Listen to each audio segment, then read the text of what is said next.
এখন চিকেন বানানো চালু হয়ে গেছে। দেখুন এই আমরা হাতে মশলাই বেটে রান্না করছি। এখন আমাদের আদা রসুন বাটা হয়ে গেছে, এখন গরম মশলা বাটা হচ্ছে, ঠিক আছে?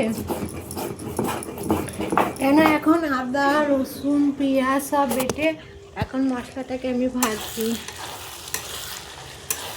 এখন তো সিলে পাটায় মানুষ এখন কম বেটে রান্না করে, এখন তো মিক্সি উঠে গেছে না, তার জন্য মিক্সিতেই অনেকে পিষে রান্না করে।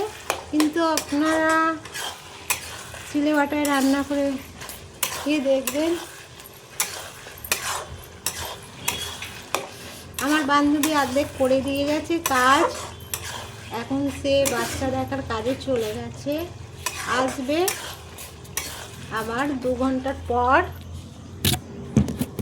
এখন হচ্ছে আমরা মশলা বাটছি।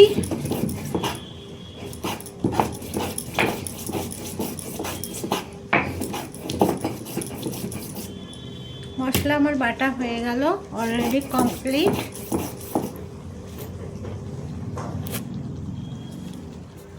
এখন হচ্ছে এর মধ্যে আদা রসুন কাঁচা লঙ্কা পেঁয়াজ গরম মশলা দিয়ে বাটা হয়ে গেল। এবার আমরা দেবো এই ধনে গুঁড়ো 2 চামচে, কেন 1 কেজি চিকেন আছে, আর 1.5 চামচে নুন, নুনটা স্বাদ মতো দিতে হয়, আর হলুদ গুঁড়ো 1 চামচে, আর আছে লঙ্কা গুঁড়ো। কেননা আমরা একটু ঝালটা বেশি খাই বলে কাঁচা লঙ্কা আর 2 চামচে লঙ্কা গুঁড়ো দিলাম। ওকে, এবার হচ্ছে একটু কষে নিচ্ছি।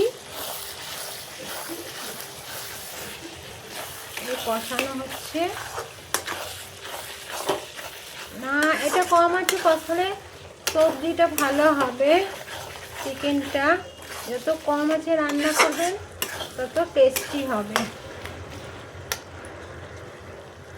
কমসে কম 5 মিনিট এটাকে কষিয়ে নিচ্ছি,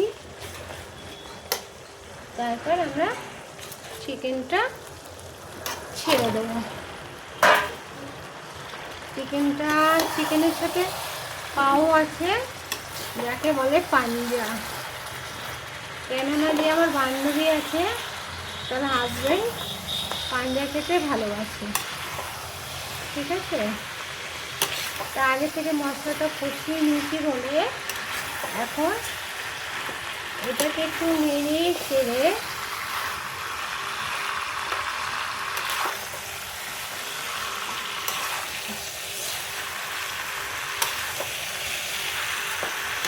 একটু নাড়াচাড়া করে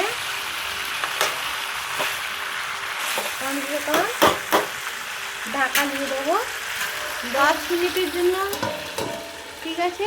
তারপর কমপ্লিট হয়ে যাবে। Bye guys, good night. ফের কালকের ভিডিও ছাড়া হবে। Bye, good night.